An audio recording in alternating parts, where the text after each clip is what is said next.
பயம். ஓர் ஊரில் ஒரு குடியானவன் தன் மனைவி மகனுடன் மிகவும் சந்தோஷமாக வாழ்ந்து வந்தான். அவனுக்கு தன் மனைவியின் மேல் கொள்ளை பிரியம். அவளை அதிகமாக நேசித்தான். இப்படி சந்தோஷமாக இருக்கும் பொழுது அவன் மனைவியை ஒரு பாம்பு கடிக்க அவள் இறந்துவிட்டாள். இந்த நிகழ்ச்சியை அந்த மனிதனால் ஏற்றுக்கொள்ளவே முடியவில்லை. அளவிற்கு அதிகமாக உருண்டு பிறண்டு அழுதான். ஊர் மக்கள் தன் மனைவியைச் சுடுகாட்டிற்கு கொண்டு சென்று எரிக்க வேண்டும் என்று சொன்னதும் அதை ஏற்றுக்கொள்ள முடியாமல் மேலும் அழுதான். அவனை பார்க்கவே பாவமாக இருந்தது. ஆனால் வேறு வழியில்லாமல் அவனைச் சமாதானப்படுத்தி சுடுகாட்டிற்கு அழைத்துச் சென்று அந்த பிணத்தை எரித்தார்கள். அவனால் தாழ முடியாமல் அங்கேயே உருண்டு பிறண்டும் கத்தி அழுதான். சரி, இவன் அழுது அழுது தன்னை தானே சமாதானமாக்கிக் கொள்ளட்டும் என்று அவனை அங்கேயே விட்டுவிட்டு ஊர் மக்கள் சென்று விட்டார்கள். மனிதன் தன்னை தானே சமாதானம் செய்து கொண்டால் தான் முழு ஆறுதல் அடைந்த திருப்தி பெறுவான். அவனும் அன்று இரவெல்லாம் அந்த சுடுகாட்டில் கத்தி அழுது கொண்டிருந்தான். அவன் அழுது கொண்டிருந்த இடத்தில் ஒரு மரம் இருந்தது. அதில் ஓர் அம்மா பேயும் ஒரு குட்டி பேயும் இருந்தது. இந்த மனிதன் கத்தி அழுது கொண்டே இருந்ததால் அந்த குட்டி பேய்க்கு தூக்கம் வரவில்லை. அதனால் அது கோபமாக தன் தாயிடம், அம்மா, அந்த ஆள் அழுவதால் எனக்கு தூக்கம் வரவில்லை, நீ போய் அவனை பயமுறுத்தி துரத்திவிட்டு வா என்று சொன்னது. அதற்கு அம்மா பேய், வேண்டாம், அந்த மனிதன் இப்பொழுது அதிக கவலையில் இருக்கிறான். இந்த நேரத்தில் அவன் கவலை மட்டும் தான் அவனுக்கு பெரியதாக தெரியும். இந்த நேரத்தில் நாம் போய் பயமுறுத்தினாலும் அவன் பயப்பட மாட்டான் என்றது. இந்த கூற்றை குட்டி பேய் ஏற்கவில்லை. எவ்வளவு பெரிய மனிதனானாலும் நிச்சயம் ஒரு பேய்க்கு பயந்து தான் போவான்.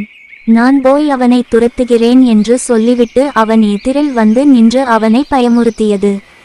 பலவித பயங்கர சத்தங்களை கொடுத்தது. அங்கிருந்த மண் மற்றும் மர இலைகளை அவன் மேல் விழுமாறு செய்தது. மரத்தை பயங்கரமாக உலுக்கி அவனை பயமுறுத்த பார்த்தது.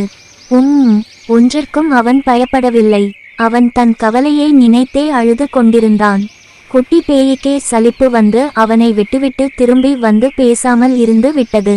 இப்பொழுது கொஞ்ச காலம் ஓடிவிட்டது. இந்த குடியானவன் தன் ஊர் மக்கள் சொன்னார்கள் என்று தன் மகனை காரணம் காட்டி இன்னொரு பெண்ணை மணந்து கொண்டு புது பெண்ணுடன் சந்தோஷமாக வாழ்ந்து கொண்டிருந்தான். ஒரு நாள் வியாபாரத்திற்காக அந்த சுடுகாடு தாண்டி போக வேண்டியிருந்ததால் அப்பக்கமாக போய் கொண்டு இருந்தான். அவனை அந்த குட்டி பேய் பார்த்துவிட்டு தன் அம்மாவிடம், தன் வாழ்நாளிலேயே தான் பார்த்த தைரியசாலி இவன் தான் என்றது. அதற்கு அம்மா பேய், அவன் தைரியசாலி கிடையாது, வேண்டுமானால் இப்பொழுது அவன் எதிரில் நீ போய் சும்மா நின்று பார் என்றது. குட்டிப்பேயும் உடனே அந்த குடியானவன் முன் சும்மா வந்து நின்று சிரித்தது. அந்த குட்டிப்பேயை பார்த்தது தான் தாமதம். அந்த குடியானவன் பயந்து வாய் உளறி நடுங்கி போய் தலை தெறிக்க ஓடி போனான். குட்டிப்பேய் அம்மாவிடம் வந்து, அன்றைக்கு தான் முழ பலங்கொண்டு பயமுறுத்தியும் பயப்படாதவன் இன்று நான் சாதாரணமாக எதிரில் போய் நின்றதும் பயந்து ஓடியது ஏன் என்று கேட்டது. இதற்கு அம்மா பேய், மனிதன் சந்தோஷமாக இருக்கும் பொழுது தனக்கு ஏதாவது துன்பம் வந்து விடுமோ என்ற பயத்திலேயே வாழ்கிறான். அந்த நேரத்தில் ஒரு சிறிய பயத்தை கொடுத்தாலும் அவன் அதிகமாக பயந்து விடுகிறான். இதே கவலையான நேரத்தில் அந்த கவலையை விட தனக்கு வேறு துன்பம் இல்லை என்று அரட்டுகிறான். அதனால் மனிதன் அதிக சந்தோஷமாக இருக்கும் பொழுது தான் அவனை மிகச் சாதாரணமாக பயங்கொள்ள வைத்துவிட முடியும் என்றதாம்.